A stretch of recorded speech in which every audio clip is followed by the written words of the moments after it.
इस वीडियो में हम मॉलिक्यूलर मास कैलकुलेशन के दो न्यूमेरिकल्स डिस्कस करेंगे, क्योंकि इस तरह के जो न्यूमेरिकल्स हैं वो बहुत ही ज़्यादा इंपॉर्टेंट हैं केमिस्ट्री जो सब्जेक्ट है उसके लिए भी, और केमिस्ट्री में जितने भी अलग अलग एग्जाम्स होते हैं कम्पिटिटिव वगैरह उनके लिए भी ये न्यूमेरिकल्स बहुत ही ज़्यादा इंपॉर्टेंट है। तो बेसिकली हमारे पास ये है क्या चीज़, देखिए हमारे पास कोई भी कंपाउंड है, पहले ए कंपाउंड है और इस कंपाउंड के बारे में हम कुछ नहीं जानते, वी डोंट नो एनीथिंग।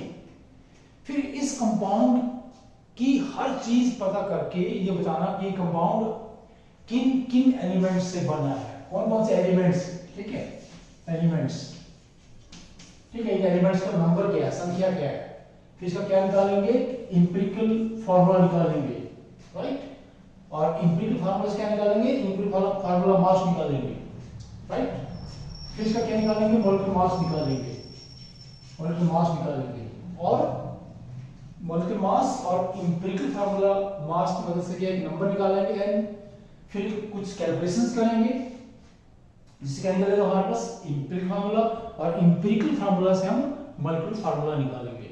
तो इसमें जो कैलकुलेशंस हैं, देखिए कंपाउंड ए के अंदर एलिमेंट्स का नाम पता करना, उसके क्या बोलते हैं हम, क्वालिटेटिव एनालिसिस। जैसे हमने एक न्यूमेरिकल लिया है पहले वाला कि कंपाउंड है, इसमें तीन हमारे पास एलिमेंट्स पाए गए, कार्बन, हाइड्रोजन, नाइट्रोजन, राइट। फिर ये पता करते हैं कि इस कंपाउंड की गिवन मास में कार्बन कितने परसेंट है, हाइड्रोजन कितने परसेंट है, नाइट्रोजन कितने परसेंट है। कंपाउंड ए में इन तीनों एलिमेंट्स की परसेंटेज पता करने का जो तरीका है, ठीक है, या जो स्टडी है उस स्टडी क्या बोलते हैं हम, that is known as the quantitative analysis. Percentage पता करना, परसेंटेज पता करना। जो मॉलिक्यूलर मास है हम अलग अलग मेथड से निकाल सकते हैं, किसी भी कंपाउंड का अलग अलग कंपाउंड्स के लिए मॉलिक्यूलर मास निकालने के हमारे पास क्या अलग अलग मेथड्स हैं, अलग अलग तरीके हैं, वो उसकी नेचर पे डिपेंड करता है कंपाउंड किस तरह का है। फिर हमारे पास क्या है, मॉलिक्यूलर मास, मॉलिक्यूलर फार्मूला निकालने के बाद फिर क्या स्ट्रक्चरल फार्मूला निकालते हैं, उसके हमारे पास बहुत से मेथड्स हैं आगे सारे के सारे। और फिर कंपाउंड के बारे में बहुत कुछ जानने के बाद फिर हम ये देखते हैं कि वो कंपाउंड हमारे किस काम का है, whether the compound can be used as a medicine or pesticide, insecticide, etc. कुछ भी फिर हम पता करते हैं कि जो कंपाउंड हमने सिंथेसाइज किया है या कंपाउंड जो नेचर में मिला हमें कहीं से, ठीक है, किसी प्लांट से पाया गया है, ठीक है, उसको हम क्या बोलते हैं, उसके बारे में पूरा कुछ जाना, उसको बोलते हैं कैरेक्टराइजेशन ऑफ द कंपाउंड। क्या बोलते हैं उसका भाई, कैरेक्टराइजेशन ऑफ द कंपाउंड। तो ये जो दो हमारे पास न्यूमेरिकल्स हैं, तो न्यूमेरिकल में अलग अलग तरह के होते हैं। यहाँ पर जो न्यूमेरिकल है उसमें हमें एलिमेंट्स की परसेंटेज पता है। जैसे ही देखिए कि हमारे पास यहाँ पर ये जो पहला न्यूमेरिकल है इसमें ये कंपाउंड ए है, राइट, तो इसका जो हमारे पास मॉलिक्यूलर वेट है, मॉलिक्यूलर मास है, वो हमने निकाल लिया 59 है, ठीक है, 59 इज द मॉलिक्यूलर मास। पहले एक हम न्यूमेरिकल का 59 क्या है, मॉलिक्यूलर मास है। तो इसमें ये तीन एलिमेंट्स हैं, कार्बन, हाइड्रोजन, नाइट्रोजन। इनकी जो परसेंटेज है वो कितनी है, कार्बन है 61.07, हाइड्रोजन हमारे पास है दैट इज 15.25, और जो नाइट्रोजन है 23.73, ठीक है। ये परसेंटेज है इस कंपाउंड में, इन तीनों मतलब 100 ग्राम में से क्या है, इस कंपाउंड का 100 ग्राम में कार्बन इतने ग्राम है, हाइड्रोजन इतने ग्राम है और नाइट्रोजन इतने ग्राम है। फिर हम क्या जानते हैं कि एटॉमिक वेट क्या है, 12, 1, 14, राइट। देखिए हमने ये बताया था कि किसी कंपाउंड के अंदर किसी एलिमेंट की जो परसेंटेज है, percentage of an element depends on two factors. इसमें क्या है, इसका एटॉमिक वेट क्या है, इसका एटॉमिक वेट क्या है, फिर एटम्स का नंबर क्या है, एटम्स का नंबर ऑफ एटम्स, एटम्स का number, atomic weight into number of atoms, ये परसेंटेज डिसाइड करता है किसी भी, जितना ज्यादा एटॉमिक वेट होगा उसकी परसेंटेज उतनी ही ज्यादा होगी किसी कंपाउंड में, और यही चीज बहुत इंपॉर्टेंट है। और फिर नंबर 2 क्या है, कितने एटम्स है, अगर एटम ज्यादा होंगे नेचुरली क्या होगा, परसेंटेज ज्यादा होगी। तो यहां से क्या है, देखिए प्लीज, अगर हम किसी कंपाउंड में किसी भी एटम्स के किसी भी एलिमेंट के एटम्स का पता करना चाहते हैं तो क्या करेंगे, number of atoms equal to percentage divide by atomic weight. यहां से एटॉमिक वेट से हम इसको डिवाइड कर देंगे। इसलिए क्या है, इस टेबल में क्या है, एटॉमिक वेट को किससे डिवाइड करते हैं, परसेंटेज को एटॉमिक वेट से डिवाइड करते हैं। Percentage divide by atomic weight is equal to the number of atoms of that element. फिर क्या है, इन तीनों के नंबर ऑफ एटम्स आएंगे एक दूसरे कंपैरिजन में आएंगे ना, इसलिए बोलते हैं रिलेटिव नंबर ऑफ एटम कहते हैं कि एक दूसरे के कंपैरिजन में इनके एटम्स की संख्या आती है। तो पहले क्या है, एटम्स के जो एलिमेंट्स हैं, कंपाउंड में प्रेजेंट एटम्स की एलिमेंट्स ये है कार्बन, हाइड्रोजन, ये पहला हमारे पास होगा नंबर 2 में होगा, उनकी परसेंटेज लिखेंगे, फिर उनका एटॉमिक वेट लिखेंगे, फिर क्या आएगा, ये relative number of atoms, percentage divide by atomic wait. इसमें क्या है, तो डिवाइड कर देंगे यहां से 12 से इसको, and what we get the 5.09। ये हमारे पास है 5.09, ये कितना आएगा 15.25। थर्ड है, it comes out to be 1.695। ठीक है, ये क्या है, रिलेटिव नंबर ऑफ एटम्स। देखिए दूसरी बात क्या है कि किसी भी कंपाउंड के एक मॉलिक्यूल में एटम्स हमेशा होल नंबर्स में होते हैं, चाहे किसी भी एलिमेंट के एटम्स हो, वो हमेशा होल नंबर में पाए जाते हैं। तो हमने क्या है, ये जो रिलेटिव नंबर ऑफ एटम्स है इनको होल नंबर में कन्वर्ट करना है।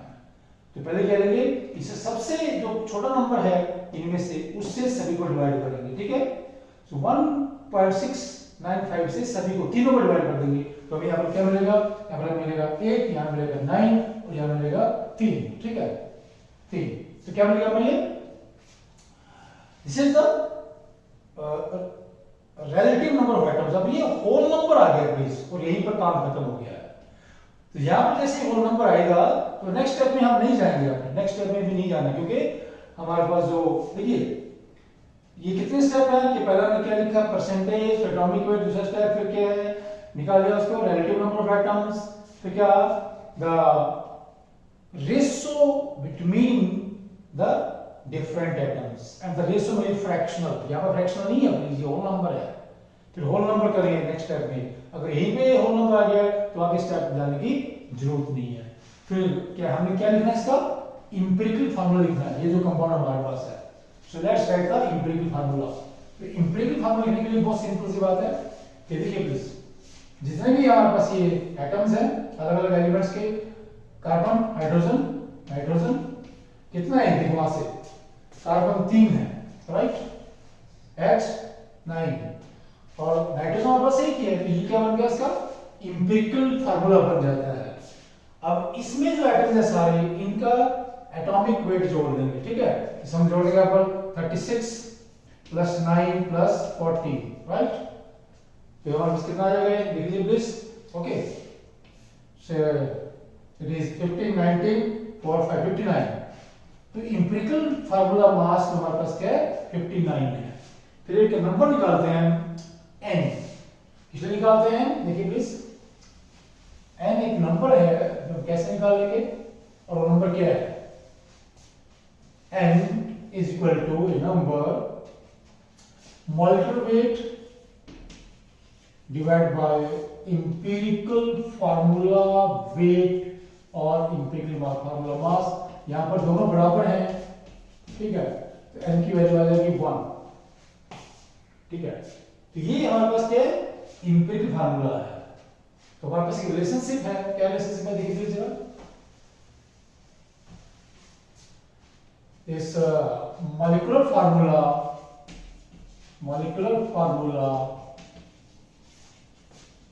is equal to empirical formula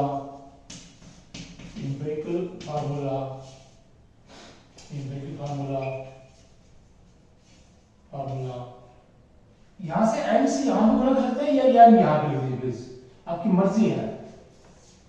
मतलब क्या है, यहाँ पे जो इनपुट फार्मूला में एटम्स आएंगे सारे, ठीक है, उनको हम n से गुणा कर देंगे। अगर n 1 है, जैसे वहां पर n आया 1, तो क्या C3H9n, यही क्या बन जाएगा इसका मॉलिक्यूलर फार्मूला बन जाता है। अगर ये 2 है तो 2 से गुणा करने का मतलब क्या है, 2 याद दीजिए, आगे लिख दीजिए, आपकी मर्जी है, ऐसा कुछ नहीं है।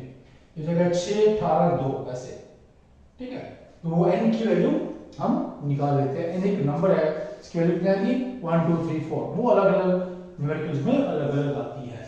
लेट्स सी द सेकंड हमारे पास जो न्यूमेरिकल है वो देख लेते हैं।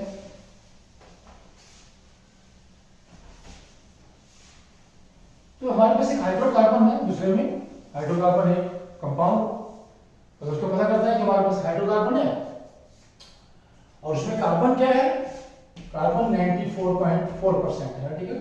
तो दो ही इसमें एलिमेंट्स हैं, कार्बन हाइड्रोजन। जब हम बोलेंगे हाइड्रोकार्बन है और कार्बन की परसेंटेज क्या है 94.4% है, तो इसका मतलब क्या होगा, तो हाइड्रोजन है एक्चुअली कितना होगा, the percentage of hydrogen is equal to, इसका डिफरेंस आएगा 100 माइनस दिस, दैट इज 5.6। फिर क्या लिखेंगे यहाँ पर, ये हमारे पास एलिमेंट्स हैं कौन से, कार्बन हाइड्रोजन, ये इनका परसेंटेज है, ठीक है, weight in gram of the atom in 100 gram of the compound. यानी हमारे पास परसेंटेज या हमारे पास एटॉमिक वेट आएगा फिर ये 12 और ये 1, फिर क्या आएगा relative number of atoms present in one molecule of the compound। relative number है मतलब एक दूसरे की तुलना में। और मोस्टली यहाँ पर क्या है, जब डिवाइड करते हैं यहाँ से ये मोस्टली फ्रैक्शंस में आते हैं, जैसे क्या है 94.4 डिवाइड बाय 12। जब इस परसेंटेज को एटॉमिक वेट से डिवाइड करेंगे हमें क्या मिलेगा, ये रिलेटिव नंबर। तो कितना है, कार्बन का रिलेटिव नंबर क्या है पर 7 दैट इज 88 क्या आ जाएगा, ये कितना आएगा 5.6 आ जाएगा, that is percentage divide by atomic wait. देखिए लीजिए हमने कहा कि ये फ्रैक्शंस में है और हमने कहा कि किसी भी कंपाउंड के एक मॉलिक्यूल में जो अलग अलग एलिमेंट्स के एटम्स होते हैं वो हमेशा होल नंबर में पाए जाते हैं। होल नंबर पिछले इसका हमने क्या है, इनको होल नंबर में चेंज करना होता है। तो जो रिलेटिव नंबर ऑफ एटम्स आएंगे, सबसे पहला स्टेप क्या है, तो उनमें सबसे कम हमारे पास संख्या आ रही है उस संख्या से सभी को डिवाइड करना है। जैसे हम डिवाइड कर देंगे, ठीक है, 7.88 को 5.6 से डिवाइड करेंगे, what we get 1.4 and here we get 1। तो क्या बनेगा ये, दिस इज द क्या बोलेगा इसको, simplest ratio between the different atoms present in the given compound. मतलब उस कंपाउंड के एक मॉलिक्यूल में, ठीक है, ये क्या है हमारे पास जो अलग अलग एलिमेंट्स के एटम्स हैं उनके बीच का क्या है, सिंपल रेशो है, सिंपलेस्ट रेशो है, सिंपलेस्ट रेशो। फिर ये क्या बोलेगा कि ये फ्रैक्शन में है 1.4, तो कोई भी एटम फ्रैक्शन में होता है, इसको हमने होल नंबर करना है, होल नंबर करने के लिए 2 से गुणा करेंगे, ये कितना 2.8 आएगा, तो बात नहीं बनेगी, 3 से भी नहीं बात बनेगी, ठीक है, 4 से भी नहीं बात बनेगी, ठीक है। फिर 5 से गुणा करेंगे, 5 से गुणा करके कितना आएगा, ये 5 आएगा, 5 से गुणा करने पर कितना आएगा, ये 7 आएगा, प्लीज, ठीक है। तो बारी बारी से करते हैं, पहले 1 से कुछ नहीं आएगा, 2 से गुणा करेंगे, 3 से, 4 से, फिर 5 से करने पर वैसे ही आएगा। ये क्या है, this is the simplest whole number ratio between atoms of different elements present in the one molecule of the compound, one molecule of the given compound और कंपाउंड अंडर इन्वेस्टिगेशन। लिखिए यहां पर क्या देगा, ये C7H5, राइट। अब निकाल लीजिए इंपिरिकल फार्मूला मास, ओके, कितना का प्लीज देखिए यहां से, so it comes out to be 89। कर लीजिए इसको आप solve, empirical formula mass, empirical formula mass और वेट एक बात होती है इक्वल टू 89, राइट। और इसका जो मॉलिक्यूलर मास है वो दिया गया है, मॉलिक्यूलर मास इस कंपाउंड कितना दिया गया भाई, मॉलिक्यूलर मास इज 178.9। तो यहां से क्या निकालेंगे, n निकालेंगे, n जो नंबर है, ठीक है, n निकालेंगे यहां से 178.9 डिवाइड बाय दिस इज 89, तो इट इज रफली 2, लगभग 2 के बराबर है, 1.99 समथिंग आएगा, वो 2 ही हो जाता है, ठीक है। क्या बन जाएगा फिर ये इंपिरिकल जो फार्मूला है उसको हम 2 से गुणा कर देंगे, इसको 2 से गुणा करना मतलब यहां से गुणा करना, मतलब जितने भी वहां पर अलग अलग एटम्स है उनकी संख्या डबल हो जाती है। अगर 3 से गुणा करेंगे तो सभी एटम्स की संख्या 3 गुना हो जाएगी, अगर 4 से बोलेंगे 4 मिलेगा। This very simple thing. बस हमने 2 से क्या करना है, ये इंपीरियल फार्मूला है, imperial formula multiply by 2 is equal to multiple formula. तो मल्टीपल फार्मूला क्या आएगा, that is your C14H10 is the molecular formula of the hydrocarbon under investigation। फिर आगे आप इन कंपाउंड्स के स्ट्रक्चरल फार्मूला भी बता सकते हैं by doing different techniques of the compounds. तो हमारे पास केमिस्ट्री में बहुत से केमिकल मेथड्स हैं, टेक्निक्स हैं, जिनकी वजह से हम क्या किसी भी कंपाउंड का स्ट्रक्चरल फार्मूला एस्टेब्लिश कर सकते हैं। और जैसे मैंने बताया, फिर उस कंपाउंड के हम क्या प्रॉपर्टीज लेंगे और फिर देखते हैं कि वो कंपाउंड हमारे किस काम का है। तो कंपाउंड्स क्या है, many times they are very very useful. जितनी हमारे पास ड्रग्स हैं, जितनी मेडिसिन हैं, वो इसी तरह से हमने क्या है नेचर से ली है, फिर उनको हमने क्या कैरेक्टराइज किया है, या लैब्स में बनाई है, फिर उनको हमने कैरेक्टराइज किया है। So this synthetic chemistry and then the characterization of compounds is very important part of chemistry, which is very useful for us as creatures। क्योंकि जो मेडिसिन है सभी के लिए काम आते हैं, चाहे वो आदमी है, चाहे वो एनिमल्स हैं, ठीक है, चाहे वो दूसरे बर्ड्स वगैरह है, सबको हम आजकल क्या मेडिसिन से फायदा पहुंचाते हैं। ओके प्लीज, थैंक्स, नमस्कार।